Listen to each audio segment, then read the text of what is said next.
앞서 소개해드렸지만 섬기는 분들에 대한 감사한 마음들이 있어요. 어, 이분들은요, 사실 교회가 처음 시작되면서 처음 등록하신 가정이기도 하고요. 그리고 교회를 함께 좀 시작해보자라고 제가 비전을 나누고 제 꿈을 나누었을 때 흔쾌히 마음을 같이하여 동역해 주신 분들이기도 합니다. 그런데 재밌는 것은요, 이분들 중에 대부분은요, 멀리서 오세요. 그렇죠. 제가 양주 옥정에서 사역했던 적은 없고 다른 지역에서 사역하고 혹은 지내면서 만났던 분들이신지라 그분들의 집이 뭐 다 멀어요. 멀으니까 오시는 시간도 많이 걸리고 뭐 아침에 일찍 오시기도 힘들고 뭐 이런 상황들이 각자 다양한 일들이 있었어요. 그때 이제 저희 권사님께서 하시는 말씀이 뭐였냐면 멀리서 오는데 밥이라도 제대로 먹여서 보내야지. 이런 말씀을 하셨어요. 사실 저와는 좀 생각이 다르죠. 저는 밥은 조금 먹긴 먹어도 그냥 먹으면 된다 이런 생각이었어요. 근데 권사님은 잘 먹여야 된다 하면서 그렇게 밥에 진심으로 준비를 하셨던 기억이 있습니다. 그런데 여러분, 이 시간이 지나고 이렇게 사역을 또 하고 성도님들이 모이다 보니까 어, 먹이고는 싶은데 드리고는 싶은데 나누고는 싶은데 아직은 개척교회인지라 상황이 좀 여의치 않았던 면이 있었어요. 뭐 중요한 것은 이제 재정적인 면이었죠. 먹는 게 제일 큰 또 지출이더라고요. 그래서 그 고민들도 있었고 여러 가지 뭐 나눔들도 있었는데 어, 오늘 말씀 속에서 비슷한 고민과 상황을 좀 우리가 볼 수가 있어요. 예수님이 이 앞에 모인 무리들을 좀 먹이고 싶으신데 먹을 것이 없는 상황이 펼쳐진 것이죠. 오늘 말씀을 보면서 우리 교회에 주시는 메시지와 교훈들을 함께 나누어 보았으면 좋겠습니다. 지금 예수님이 말씀을 가르치실 때 많은 무리들이 모여 있었고 즐겨 듣고 있는데 문제는 먹을 것이 없는 상황이 되었습니다. 어떻게 해야 할까요? 예수님이 제자들에게 질문을 하시는 거예요. 말하자면 문제를 내시는 거죠. 얘들아, 이거 어쩌면 좋냐? 먹을 게 없다. 저 사람들이 지금 사흘째, 3일이죠. 3일 동안 나와 함께 지내는데 보아하니 집에서 싸온 도시락이나 먹을 것들은 다 떨어진 것 같고 이대로 그냥 먹을 거 없으니 집에 보내고자 하면 집에 가다가 다 기진하여 쓰러질 것 같다. 어쩌면 좋냐? 라고 예수님이 질문을 하세요. 이 질문에 대한 제자들의 답은 뭐예요? 4절입니다. 시작.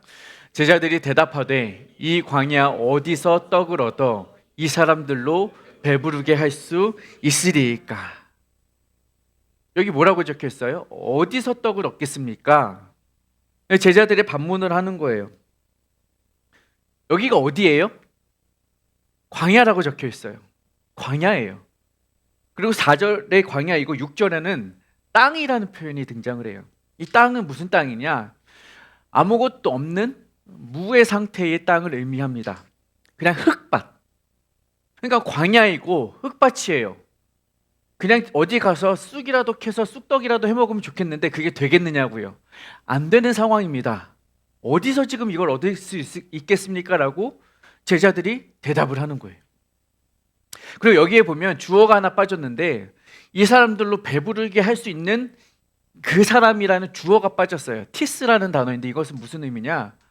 과연 누가 이것을 할 수 있겠습니까? 라는 질문이에요. 여기에는 부정적인 의미가 담겨 있는 거죠. 누가 할 수 있겠습니까? 결국 답은 아무도 할 수 없습니다. 이 의미예요.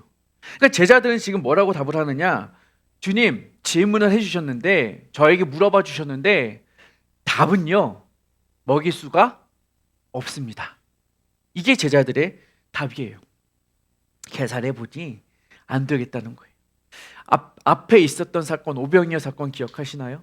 그때도 제자들에게 동일하게 질문하셨을 때 제자들은 이거 계산해 보니까 한 200데나리온쯤 들겠는데 이거 못합니다. 여러분, 예수님이 지금 제자들에게 수학 문제 내셨나요? 아니에요. 계산해보고 따져봐서 이거 해봐라 이게 아니라 예수님이 내신 문제의 의도는 수학이 아니라 믿음이에요. 이건 믿음의 문제였던 거예요.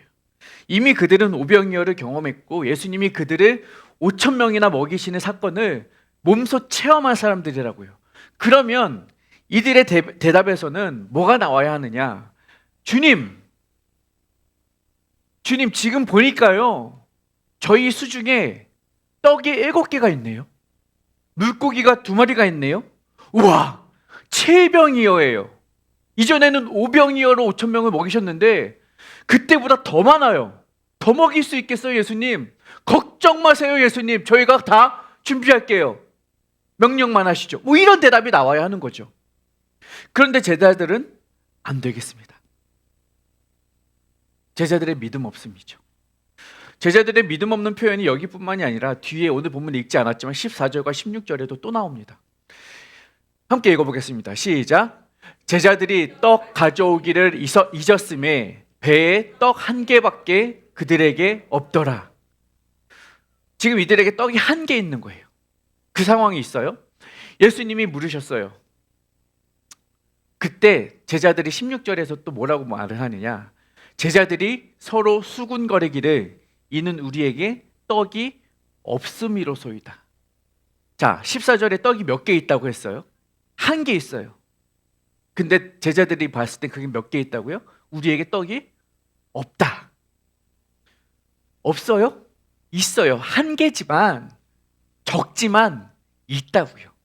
그런데 제자들의 눈에는 그게 없어 보였어요. 7병이어가 있었지만 이들의 눈에는, 믿음의 눈에는 없었던 거예요. 여러분, 물론 환경과 상황은 부정할 수가 없습니다. 없어 보여요. 적어 보여요. 부족해 보여요. 광야이고 황무지인 것도 부정할 수가 없어요. 그러나 정말 없냐는 거예요. 정말 없냐는 거죠. 아니에요. 있어요. 적지만 그들에게는 떡 7조각이 있었습니다. 적지만 물고기 2마리가 있었습니다. 정말 이들에게 없는 것은 먹을 것이 없는 것이 아니라 믿음이 없었던 거예요. 이들의 문제는 수중에 들려있는 음식이 없음이 문제가 아니라 믿음 없음이 문제였다는 것입니다. 여러분, 우리 삶에 없을 수도 있어요. 부족할 수도 있어요. 사실 없는 게 정상이에요. 왜요? 우리의 눈에는 늘 있어도 없거든요. 세워져도 부족하거든요. 그게 우리의 삶이고 우리 인간의 욕심이에요. 그런데 문제는 뭐냐면요, 그 상황을 부정할 수는 없지만 그렇다고 우리 곁에 주님이 계시다는 사실조차 부정할 수는 없다는 거예요. 여러분, 믿음은 말로 표현이 됩니다. 없다고 하면 정말 없는 것이 돼요. 그런데 없어도 있다고 하면 있는 것이 되는 거예요. 여러분, 그러므로 아무리 부족해도, 아무리 연약해도, 아무리 가진 것이 없어도 우리에게 필요한 것은 믿음의 언어라는 거예요. 없는 것을 없다고 불평하고 없다고 슬퍼하는 것이 아니라 그 가지고 있는 작은 것으로 인하여 감사할 수 있는 말 한마디, 믿음의 언어, 그게 우리에게 필요하다는 거예요. 여러분, 다윗이 뭐 얼마나 대단한 걸 가져서 골리앗을 무너뜨렸습니까? 아니잖아요. 그의 손에는 뭐가 들려 있었어요? 물맷돌 5조각, 돌멩이 5개가 있었어요. 그 눈앞에 버티고 있는 골리앗의 거대한 창, 거대한 칼, 든든한 투구, 휘황찬란한 갑옷에 비하면 다윗이 가지고 있는 것은 별 볼 일 없는 돌멩이였다는 거죠. 그런데 어떻게 그 다윗이 그걸 가지고 골리앗을 쓰러뜨릴 수 있었느냐는 말입니다. 상황을 보면, 환경을 보면 이길 수가 없는 싸움이죠. 하지만 이 싸움은 그것으로 싸우는 게 아니었거든요. 무기로 싸우는 것이 아니었거든요. 다윗이 말을 하죠. 너는 칼과 창과 단창으로 내게 나아오니와 나는 만군의 여호와 곧 내가 모욕하는 이스라엘 군대의 하나님의 이름으로 내게 나아가노라. 이 싸움은 물맷돌로 이긴 싸움이 아니에요. 이 싸움은 믿음으로 이긴 싸움이었습니다. 그의 손에 들려있는 작은 것조차도 하나님이 크게 사용하셔서 이기셨다는 거예요. 기드온의 손에 들렸던 것은 작은 횃불 하나였어요. 그러나 그것으로 그는 300명과 함께 13만 5천 명의 미디안 군대를 물리칩니다. 13만 5천 명 대 300명, 쪽수가 안 되는, 상대가 안 되는, 계산이 안 되는 싸움이지만 그는 나아가는 거예요. 횃불 믿고 가는 게 아니라 그와 함께 하시는 하나님을 믿고 가는 거예요. 모세의 지팡이에 뭐가 들려 있었어요? 작은 지팡이 하나 있었습니다. 그 지팡이로 거대한 바로 앞에 나아갑니다. 바로의 손에는 뭐가 들려 있었어요? 거대한 금홀이 담겨 있는 왕의 귀가 들려 있었을 거라고요. 비교가 돼요? 싸움이 돼요? 안 돼요. 하지만 모세는 하나님을 믿고 나가는 거예요. 여러분, 이 싸움은요, 우리의 손에 뭐가 들렸느냐 그걸 보고 나가는 싸움이 아니에요. 내 손에 지팡이가 있든, 내 손에 작은 돌멩이가 있든, 내 손에 작은 떡 한 덩이가 있든 그것은 중요하지 않아요. 과연 내 곁에 누가 계시느냐, 내가 누굴 믿고 나아가느냐, 내가 누구를 의지하느냐, 이 믿음의 싸움이라는 것입니다. 바로 앞에 7장에 어떤 여인의 이야기가 나오느냐, 수로보니게 여인의 이야기가 나와요. 이 이야기 아시죠? 딸이 병에 걸렸어요. 귀신 들렸어요. 얼마나 이 여인의 마음이 아프겠습니까? 귀신 들린 딸을 데리고 사는 어머니의 마음.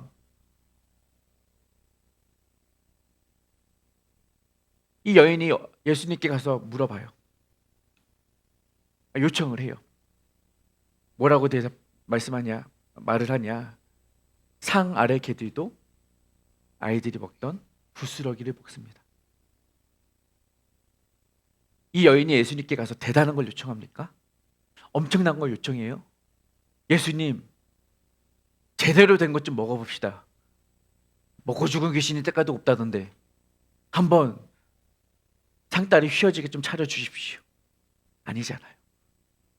떨어지는 그 부스러기, 그것만 있어도, 그 작은 은혜만 있어도 우리 아이가 살겠습니다. 믿음이에요. 크지 않아도, 대단하지 않아도, 설령 그것이 보잘것없어도 주님이 하시는 일이라면 큰 일을 이룰 것입니다라는 믿음인 것이에요. 믿음. 그러니까 이 믿음이 필요하다는 거죠. 야이로의 딸을 살린 것은 뭐예요? 믿음이라고요. 혈루증 앓는 여인을 살린 것은 뭐라고요? 믿음이라고요. 계속해서 강조되는 것은 믿음입니다. 그러니까 주님께서 우리에게 너의 손에 들려있는 것이 무엇이냐 물으신다면, 자꾸 우리의 귀에 주님이 물으시는 그 음성이 들려진다면 그 이유는 뭐냐? 분명합니다. 우리에게 그 믿음을 깨우쳐 주시려고, 우리로 하여금 그 믿음을 확인하게 하시려는 예수님의 질문이신 줄로 믿으시기 바랍니다. 너는 없지만 나는 있다. 떡 몇 덩이로도 나는 할 수 있다. 작은 지팡이로도, 작은 돌멩이로도 나는 할 수 있다는 거예요.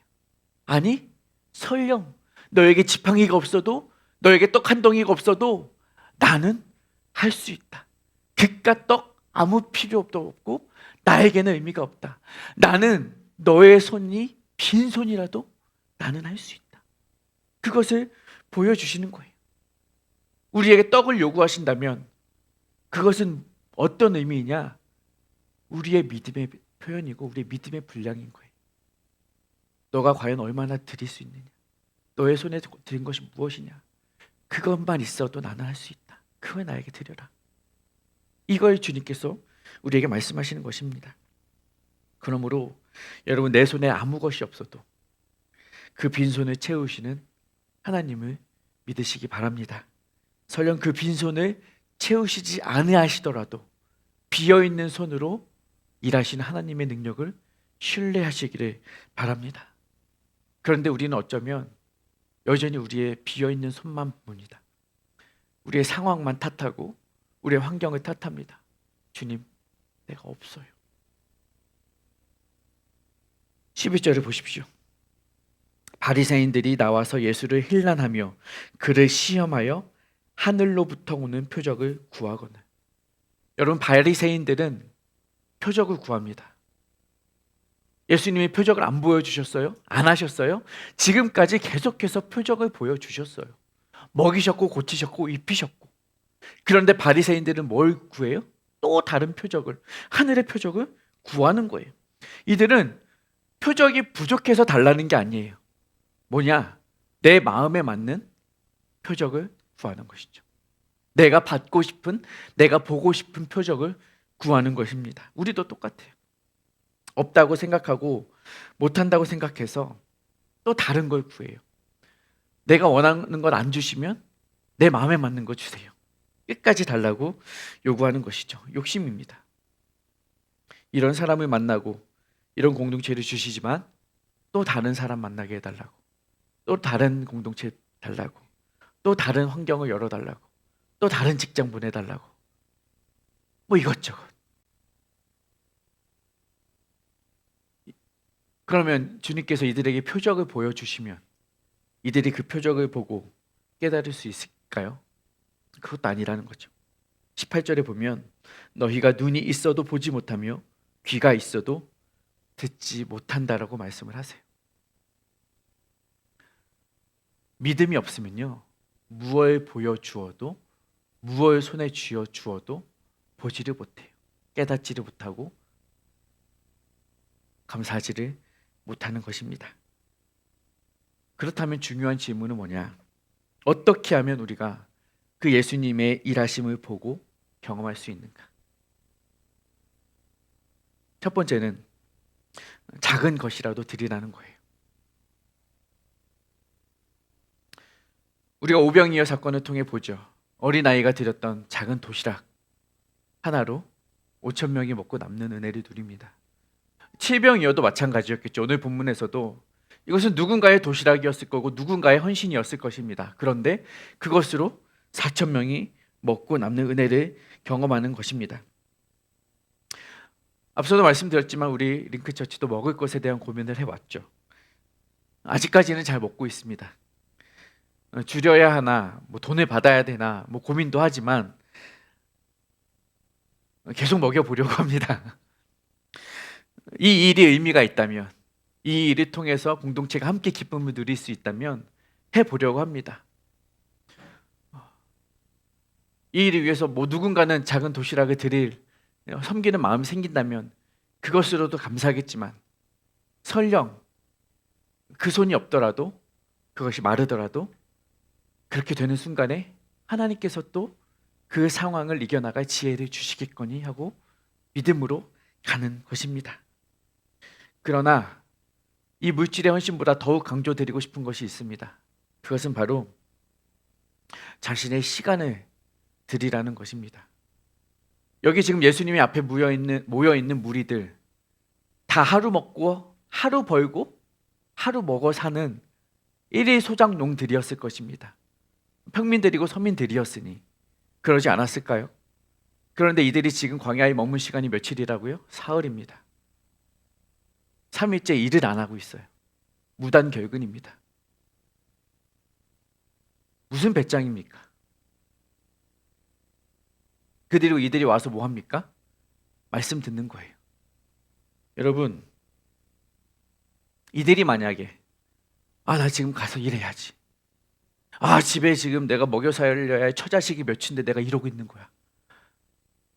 집에 가버렸다면, 돌아가 버렸다면 3일째에 벌어진 이 기적과 표적을 경험할 수 있었을까요? 없었을 것입니다. 집에 돌아가서 후회했겠죠. 그런 일이 있었어? 나는 집에 빨리 와가지고 몰랐네. 여러분, 이들은 예수님 앞에 나오는 것이 감사하고 기뻤을 거예요. 말씀을 듣는 이 시간이 너무 행복했을 거예요. 3일 동안. 그러니 그들은 자신들의 생업을 포기해서라도 시간을 들여 이 자리에 나와 예수님의 말씀을 듣는 것입니다. 여러분, 시간을 들여서 말씀을 사모하며 그 앞에 나아올 때 그곳에서 하나님의 일하심과 은혜를 경험하는 것입니다. 여러분, 그러한 헌신 없이, 그러한 수고 없이, 그러한 시간의 들임 없이는 그 하나님의 말씀을, 은혜를, 말씀의 능력을 경험할 수가 없어요. 여러분, 말씀이 답입니다. 말씀 외에는 이런 기적과 이러한 능력이 나타날 수가 없습니다. 말씀 듣지도 않고 기도한 것을 음성 듣고 왔다는 그런 말씀하지 마십시오. 말씀이, 성경이 바로 계시의 완성이라는 거예요. 여러분, 우리가 하나님을 더욱 잘 보고 우리가 하나님을 더욱 잘 경험하려면 이처럼 말씀을 사모하는 자리에 시간을 내어 나아가야 한다는 거예요. 며칠이든 몇 달이든 말씀에서 은혜가 나오는 거예요. 제가 여기에 꽂힌 이유를 아시겠죠? 오늘부터 링크스쿨 시작합니다. 우리가 말씀을 더 공부하려고 이 자리를, 이 시간을 마련을 한 거예요. 다시 한번 말씀드리지만 유창성 착각, 우리가 그동안 신앙생활을 오래 하고 말씀을 여러 번 들었어도 잘 안 되잖아요. 똑같은 문제에 또 실패하잖아요. 우리만 그런가요? 제자들도 그랬어요. 예수님과 함께 3년 동안 말씀 듣고 살았는데 그들도 또 실패하잖아요. 예수님 돌아가시는 순간에 또 부인하고 부정하고 도망했잖아요. 여러분, 그래서 이 반복 숙달이 필요한 거예요. 말씀을 들었지만 또 듣고, 배웠지만 또 배우고, 이런 훈련들이 필요하다는 거예요. 이 커리큘럼을 3년으로 정했습니다. 예수님의 공생의 사역이 3년이었으니 제자들도 그 3년 동안 제자 훈련 받았으니 그래서 3년은 아닙니다. 하다 보니 3년인데요. 마음 같아서는 더 하고 싶어요. 3년 이상이라도 계속해서 훈련을 하고 싶어요. 그런데 왜 그렇게 해야 하느냐? 제가 예수님은 아니거든요. 예수님처럼 탁월하게 가르칠 자신이 없기 때문에 더 많은 시간이 필요할 것 같아요. 여러분도 제자들은 아니잖아요. 그러니까 제자들보다 더 많은 시간을 들이기가 어려우니 우리는 그 이상의 시간을 들여서 훈련하고 배워야 할 것 같아요. 그런데 일단 3년부터 해보자는 거죠. 조금씩 천천히 차근차근 이 말씀의 자리를 사모하며 나아가 보자는 것이죠. 그러다 보면 그 말씀을 사모하는 자에게 하나님을 일하시고 하나님의 능력을 보여주실 것이고 하나님의 표적을 경험케 하실 것이고 그것을 통해 우리의 믿음은 한 단계 성장하게 될 것입니다. 두 번째는 감사함으로 드리라는 거예요. 작은 것을 드렸으면 그것을 드릴 때 감사함으로 드리자는 거죠. 예수님께서 이 작은 것을 받으셨을 때 무엇 하셨느냐? 축사하셨습니다. 축사했다는 것은 무슨 의미냐? 감사했다는 의미입니다. 예수님께서 이 작은 것을 앞에다 두고 이 조그만 도시락 뚜껑 하나 열고 감사하며 기도드렸다는 거예요. 보잘것 없지만 변변치 않았지만 예수님은 이 작은 것으로도 감사하셨다는 거예요. 여러분, 은혜는 여기서 시작되는 거예요. 작은 것을 주셨을 때 감사하는 것에서 더 큰 은혜를 받게 되는 거예요. 작은 것에도 감사하지 못한다면 우리는 큰 것을 받아도 똑같아요. 감사 못해요. 그런데 작은 것을 주셨을 때, 작은 은혜를 베풀어 주셨을 때 감사하는 습관들이 우리 몸에 배어있으면 주님은 더 큰 것을 우리에게 갚아주시고 그 감사는 점점 더 갑절이 되어 곱절이 되어 우리의 삶에 넘치게 된다는 것입니다. 어쩌면 우리에게 있는 것 너무 보잘것없다고, 너무 가치 없다고, 너무 작다고 여길지도 모르겠습니다. 하지만 그 상황에서 우리가 감사 대신 불평을 했다면 애초에 이러한 사건은 벌어지지 않았을 거예요. 하지만 감사하였을 때 하나님께서 은혜를 주시는 것입니다. 여러분, 주어진 것에 감사하십시오. 여러분의 삶에 더 큰 감사가 넘쳐나게 될 것입니다. 말씀드렸다시피 여전히 우리의 삶에는 부족한 것 투성입니다. 없는 것들 투성이고 내 손은 늘 빈손인 것 같습니다. 안 된다고 말하려고 하면 안 될 이유가 한이 없고요. 하지 말아야 할 이유를 찾자면 끝도 없습니다. 하지만 그럼에도 불구하고 해야 할 이유가 단 한 가지 있다면 그것은 바로 주님이 우리 옆에 계시기 때문입니다. 우리는 할 수 없지만 그분이 하신다는 말입니다. 그러므로 바로 그 주님을 신뢰하시면서 작은 것이라도 감사함으로 주님 앞에 드린다면 우리가 드린 그것으로 하나님은 크고 놀라우신 일들, 오병이어보다 칠병이어보다 더 큰 표적을 우리 삶에 보여주실 것입니다. 그러한 삶이 되시기를 주님의 이름으로 축복합니다.